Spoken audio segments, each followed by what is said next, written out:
So welcome to Consulting Business School. This week it's going to be a bit different. I thought I'd do some Q&A. We get lots of great questions on the channel, and this week I thought just for a change I'll run through some of those questions so we can all hear the answers. So that's coming right up. So I've just picked a few questions off the channel at random here. Some may repeat, but we'll run through them and see how we go. And if you have any questions about starting up your own consulting business, or maybe you've recently started one and you're struggling a little bit, do put the questions down below and we can do another Q&A session. So more than happy to do that. Okay, what have we got here? Thanks for your insights. It's helping a lot, and I'm preparing for my MBA, trying to get into management consulting. How can I prepare ahead of school? Oh wow, preparation is so hard. So I guess there's one element is preparing for the MBA itself, and then preparing for consulting after that. I would just read as much as possible about business. So an MBA is about business. So make sure that you're reading what some of the major companies are doing around the world at the moment, what kind of innovations, how are they coping with the challenges in business these days. Look at some of the new businesses that are opening up and what makes them different and how they're doing things. Also have a look at some traditional businesses and how they're coping. So, you know, it's really about broad reading on different types of businesses, traditional, emerging, and seeing what they're doing these days. So that's really what I would suggest. What skills should I start acquiring in undergrad to pursue a consultant career path? Would appreciate some orientation. Look, I think it depends what kind of consulting that you're going to get into, of course, but I think most consulting really requires a couple of things, probably three things. Finance, really good understanding of finance, because without a good understanding of finance, running a business and consulting to a business is pretty difficult. It's all in the numbers largely. The other two things that I would talk about is strategy. So understanding business strategy, how they're developed, how different businesses formulate their strategies and execute them. And I think marketing as well, even more important these days because our markets are changing so much and products and services are changing so much. I think a good understanding of marketing is important too. Okay. Thanks for the video. And what gave your first customers the assurance to come to you? Was it your qualification or marketing or business connections? What exactly brought them to you since you were a startup? Yeah, look, that's really hard, and it's probably the hardest thing with any consulting business is that first year. I was lucky. I came to consulting later, so I started my own consulting business when I was 40. And so I'd been working in industry many years already. I'd been working in another consulting business for 3 years, so I kind of understood what consulting was all about. And at the time I started my business, I wouldn't say very well known, but I was known enough that, you know, when people heard I was starting my own consulting business, they kind of found out where I'd gone, you know, through social media and stuff like that. In fact, I don't think LinkedIn was around then when I started my business, but, you know, the sort of rumour networks were sort of, oh, where's Rob gone? And they'd sort of seek you out. So if you haven't already been working in industry for 20 years, it's a little bit tougher. And I think what it comes down to is networking like mad, you know, making really good connections, being very prominent on social media, but in the right way, in a very professional way. You know, you've got to appeal to your market, so you need to understand, you know, what makes them tick, what they need, and you need to be communicating to them in an appropriate style. So if I was making videos, for example, to you know, CEOs in the banking sector, I'd probably be sitting here in a suit and tie, not more casually like this. So you've got to position yourself to meet your target market. But coming back to your question, what gave them assurance to come to you? Look, I'm forever starting out with new clients. You know, I might have been in the industry a long time, and I've been running my consulting business for 23 years now. But every time a new client comes through, I've really got to go through that whole process again and again to convince them, to assure them that we're the right people to go with. So to a degree, when you've been around for a while and you've got, a track record behind you, it's obviously a lot easier, but some take convincing. And so it comes down to a couple of things, I suppose. One is the trust and confidence they have in you, and that comes really through how you're communicating with them, your personality, honesty shines through. Can they trust you? But ultimately, people are going to hire you if they perceive the value of what you offer as being much greater than the price that they have to pay. That's kind of sales and marketing 101. And so you have to have a really good offer, a very compelling offer. And I would say in the early days, start small, maybe start with niche services, niche businesses, and then grow over time. Don't try and take on everything at once. Become really good at one or two things that your market needs, and then develop those, get the track record, and get that experience. So I'm not sure if that helps. Thanks for the wonderful tips, Rob. Could you please share the personality profile link that you're talking about on the video? Yeah, I talked about how we did personality profiles in our business, right through the business. Rather than just give you the link, I'll tell you to go and search for Wealth Dynamics. And I forget the name of the business that actually promotes it. It might be called Wealth Dynamics. It's a really interesting profile. It costs about $50 a head to do it, I think. And it's actually been structured to assess entrepreneurs in their sort of style of running businesses and their strengths and weaknesses.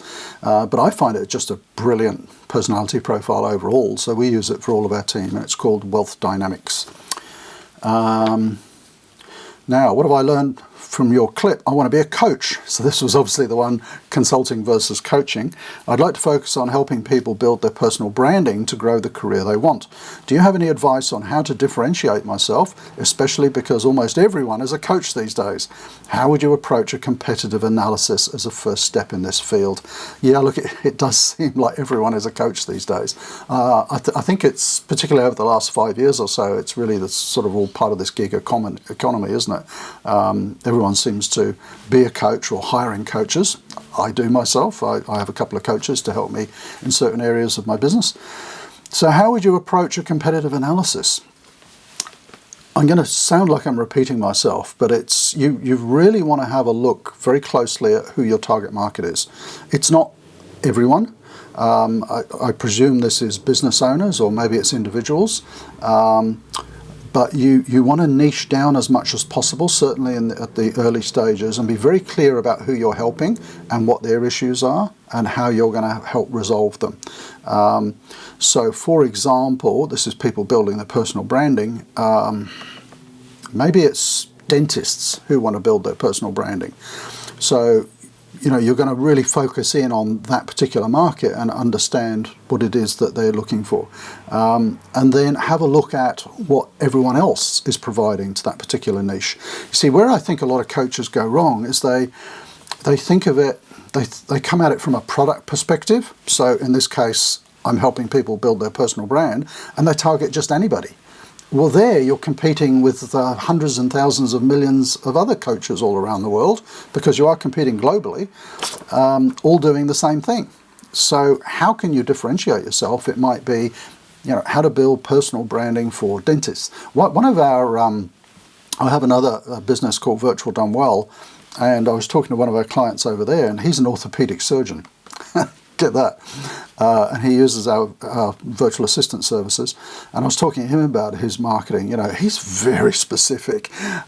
So, do you do personal branding for orthopedic surgeons? Even surgeons have to market and build their brand. So do you do it for accountants? Do you do it for personal trainers? Do you do it for stay-at-home working mums? I think if you can niche down, that really helps a lot. And then look at who else is doing things in that market. And don't worry if other people are targeting your market. Someone once told me many years ago, if there's a lot of competition, it shows there's a lot of demand. The difficulty is you've got to stand out to be a little bit different. Okay, what else have we got here? Thank you for all the tips. Big fan and follower. Thank you. Quick question. Where can I download the 7 Steps guide? Well, this channel is called Consulting Business School, and funnily enough, the guide is on the website called Consulting Business School. So just go over to there, consultingbusinessschool.com, and you'll see on the homepage where you can download that 7-step guide to starting your own consulting business. Okay, what have we got this one? I'm kind of reading these without notice, so let's see if I can answer them. May you kindly think about making the video about introduction and overview of the industry and everything which is related to how to launch the consulting firm, how to compete in the marketplace, how to charge clients in different ways, how to know what the right fee basis is. Well, thank you for the question, but most of those are covered by other videos on the channel. So if there are any gaps in that, I'll make sure I cover them. But do look around on the channel and you'll find there's videos on most of those. How to search companies' portfolios. What's the best source to find them? So I presume from that you want the company profile, kind of what they do and their financials and things like that. So obviously public companies, if you're dealing with those, their annual reports are going to be online. If you're dealing with smaller privately owned companies, I'd be trawling through social media, particularly things like LinkedIn. There's a lot of information on there. Okay, great video. How does one reach out to prospects when you're still unknown? I've heard of meetups, cold calling, blog, but haven't had a positive experience. Thinking of reaching out to executives I know with some research and perspective. We kind of answered that similarly just a moment ago, didn't we? So let me give a slightly different answer. I do not believe in cold calling, and I never have. I've never had salespeople in my consulting businesses for that reason.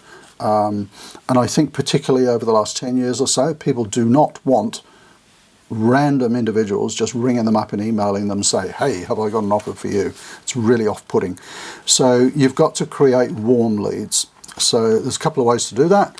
One can be with your online marketing, and you should be developing your social media profiles and your website to be sharing lots of really valuable information. Make sure that you have call to actions, CTAs, so that you're encouraging people to make contact with you if they want further support or information. Downloads are very good for that. If you have sort of guides and things that people can download, get them to opt in so that you're starting to build a list of people who are interested. So, cold emails? No, absolutely not. We never email anybody that we don't know. It's probably illegal. I think it is with spam regulations these days. So do all of your online marketing to generate warm inbound leads. And then you're thinking of reaching out to executives. I think that's a brilliant idea. My son used to be my marketing manager for a couple of years. And then he went off and started his own online marketing business. He did say, I'll work for you for a couple of years, Dad, and then when I've learned how to do all this, I'm going to start my own business. And one of the things I suggested to him in the early days was that he research a book. And he has written a book about online marketing, but he used that as a way of getting introductions to people, because people love to share and help and feel like they're helping someone along in their careers. So he was putting this book together, and he contacted a whole bunch of business owners who were potential clients and said, look, I'd love to come along, have a cup of coffee. I'm writing this book about, XYZ, whatever your thing is. I'd love to get your input. And that was a genuine reason for the meeting. Of course, what happened is a lot of people said, oh, so you're writing this book, and why are you doing that? And then he'd say, well, it's connected with my business. And they'd say, well, tell us more about that. And he actually generated clients out of that, his first clients. So there's a way of doing it, but cold calling, stuff like that, no. Now someone here has said, I don't understand number 5. Can you explain number 5? So I did go and have a very quick look at what the video was. It was the video called 6 Elements in Your Consulting Business. So go and have a look at that. Maybe we'll put a link up here. And it was one of those glassboard videos where I was talking about you've got to know who you're targeting, you've got to know what they need, you've got to be able to deliver, and how to deliver the things that they need.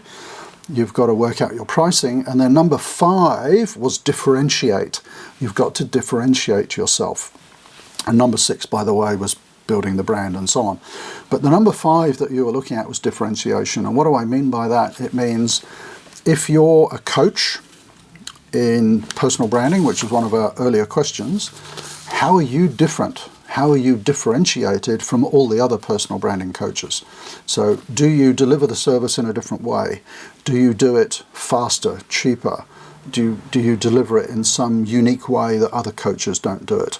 Do you focus on a particular niche market, that other coaches don't do? So you can't, as a coach, as a consultant, you can't be covering everything for everybody.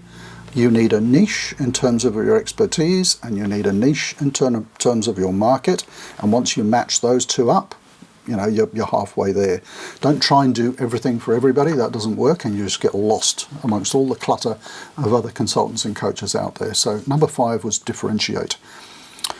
Okay, oh gee, this looks like a long one, but I'll read it anyway. Thank you for the video, great content. I work for a manufacturing company that helps people build products, pretty much anything besides chemicals, food, software. I'm from New York City, I've been living in China. The company I work with is mid-sized but scaling really fast. I'm trying to distinguish myself from the company as an independent consultant. Oh, okay. Technically, they are my only client and all of my work goes through them. At the end of the day, my job is to bring in clients. Do you have any advice on how to establish myself as my own entity without using their name or assets? The company provides leads for me, but I make much more money if I find the leads myself. Okay, first thing I would say, without knowing the structure of this arrangement, just be really careful that you're not going to upset your client by seeming to undermine them or anything like that. But I think from reading this, it sounds okay. So yeah, you just got to set yourself up totally independently, as a consultant in your own right on social media, put up your website, and maybe with your existing clients' permission, they could actually provide testimonials and things like that as to what you do. But really, it kind of covered off in some of those earlier questions. You've got to be very clear about who you're targeting, with what service, and then just start publishing about those things and reaching out to people, joining online networks and so on where they hang out. That's really what it's all about. Okay, I think that's probably enough questions. There's about 3 more pages of them, but we don't want to spend hours and hours going through all of those. But I really do appreciate those questions, and if you do have any questions other than those, do put them down below and I'll do my best to answer them. Maybe we'll do some more Q&A in a couple of weeks' time. But if you're new to the channel, do see if you can find that subscribe button down there, the red button, hit that. And also if you hit the bell, then you'll be notified every time we have a new video coming out, and that is generally on a Tuesday evening Sydney time every week. So thank you for watching.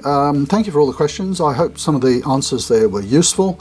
Do keep the questions coming. I love to hear how you're going and some of the challenges that you're having in setting up your own consulting business. So thanks for watching, and see you next week.